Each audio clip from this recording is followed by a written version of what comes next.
if you don't want to do something, don't do it. If you don't see a fit, if you don't see it as a good use of your time, just don't do it. It's not complex, really. I've seen a lot of interviews with very successful people from all walks of life that will often talk about some of the keys to their success. We're talking about business owners, we're talking about entrepreneurs, we're talking about venture capitalists, we're talking about investment sort of guys. And quite often, one of the very consistent trends that you'll hear with them is like, if I get invited to an event or a room and I don't see the benefit to being in that room, like there's not going to be any opportunities, a networking opportunity, a level up, people in the room that I can potentially strike up business deals, make some money from, then I just won't go. And I think that that's a very good strategy to use in business and in life, but also in romance. If you find yourself in situations where you're dealing with women that are asking you to do things that you're not that inclined to be involved with, like, I don't like art, like looking at pictures on a wall, walking through a gallery and going like that. Oh, yeah, okay, it's very nice. And this, that. And you walk around, you go to the next set and people go, it's very nice. It's a pretty cool picture. Sort of, I just like that bores the snot out of me, right? Like I would slip into a coma and want to die. I like fast shit. I like motorcycles, planes, boats, cars. Ask me to go do something that has that level of involvement in it, or something, closely approximating that. But a lot of the times, you'll have women that'll be like, hey, let's go do this, or let's hang out with my couple friends, or it's such and such's birthday party, and we'll sit around. And quite often, you like a chick, you're like, okay, and then you find yourself there, and you're sitting in a room, and you're like, you don't know anybody. I remember. There was a stand-up comic. I can't remember who he was, but he was kind of making fun of like how women set up play dates for their husbands and boyfriends and shit. And it's like, hey, let's go to this birthday or this barbecue or this whatever event. And then, your chick will be like, hey, you got to meet Bob over here because he likes baseball and you like baseball and you guys should talk about baseball. And you're like, let's talk about baseball and shit. And you're standing around talking about baseball like a couple of dorks. And then it eventually moves to like, oh, you work over here and I work over here. And, if you take this route to work, then you're going to shave off like 15 seconds at this intersection by taking this way. And when I use my barbecue, I like to scrape it with a wooden scraper instead of one of the metal brushes. It's like, it's like when your parents would take you to some other parent's house and you'd play with Legos with some retarded kid that you didn't want to ever hang out with. It was like, okay, fine, whatever. That's usually what ends up happening. And it's your inability as a guy managing the frame of the relationship, which is your job. Again, as I remind you, as I talk about in my book, as I keep, having conversations with you guys about, to manage the frame of the relationship and do and be that guy that she's going to want to be with, that she's going to want to look up to and adore, and she sees as her hypergamous best option. And you guys sort of like, roll through those, elements and epochs of life. But like I said earlier, my buddy Larry, he's hardcore.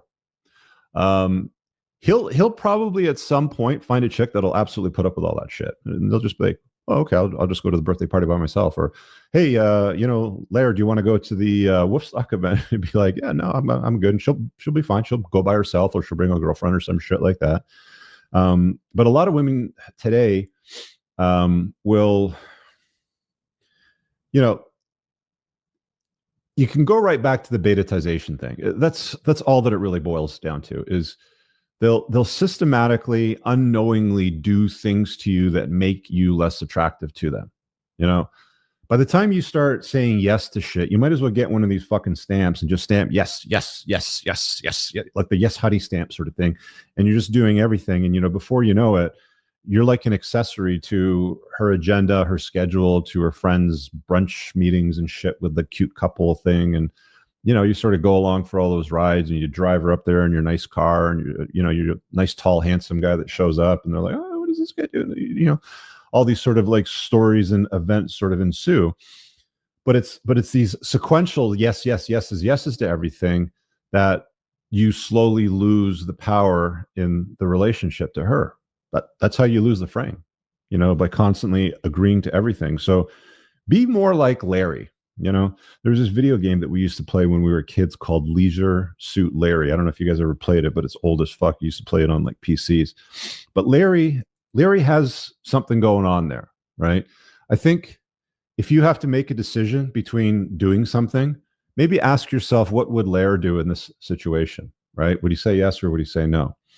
Now, the problem that most guys have, and I jotted this down, I'm just going to cross this off now, is the key to managing all of this is value and attractiveness. If you're high enough value and you're attractive enough to women, not a woman, I'm saying women, then you'll be in a very strong bargaining position to execute the way that Larry does. It's only guys that are lower on the attractiveness scale and lower on the value scale that start saying yes to everything, because they know that if they don't placate her and if they don't say yes to everything, they might lose her, and they're afraid to lose her. So they agree to wolf stalk. They agree to Sunday brunch with random strangers they don't fucking know. They agree to the barbecue and standing around talking to some goof that they don't really care about baseball or some shit that, you know, she thinks that you guys should end up having a conversation about. It's just yes, yes, yes to everything. And when it gets to more complex questions, like let's move in together, or I have a great idea, let's get married, let's have kids, because you've already conditioned yourself to say yes, yes, yes to everything, you continue to say yes, yes, yes. And you don't have the ability to say no or structure it differently. Like, I know lots of guys that are in relationships that are also having kids, or they've got multiple kids, but they absolutely do it on their terms. I think I have my email list ticker on. So if you haven't gotten on my email list, there's a great example of that. I did a hour-long Zoom call with Tristan Tate a few years ago, maybe 4 or 5 years ago or something like that. And he was sort of like breaking down how he has multiple relationships and children with all these women and how he sort of structures it on his terms. Because guys at a higher echelons, at a higher caliber, they don't say yes to everything, right? It's like, I like that idea, but here's how I want to do it, right? And if you're her hypergamous best option, she's looking at you as her best option and looks at you as the guy that she wants to adore, sort of thing, then she'll probably say yes. She'll probably, agree to it. It's not what she wants. She may be unhappy about it. It might disappoint her. She may want to structure it a different way, but that doesn't matter. Like I said earlier, sometimes the very things that women want from you, or they want you to stop doing, you doing what you want to begin with, are probably, on a balance of probabilities, on a strong balance of probabilities, actually better for her and the relationship than giving her what she wants, believe it or not. But women will only, I'm going to use tolerate as a word to sort of describe that, but women will only follow that lead or tolerate those boundaries if she sees you as her best option. All right, guys, I really hope that you enjoyed that clip. If you want to check out the full-length podcast episode, you can find that right over here. Also, make sure you visit my website over here, where you'll find my supplements, the opportunity to book me privately one-on-one for coaching, and most importantly, my new School of Unplugging, which you'll find on the courses tab. Newer to the channel, hit subscribe.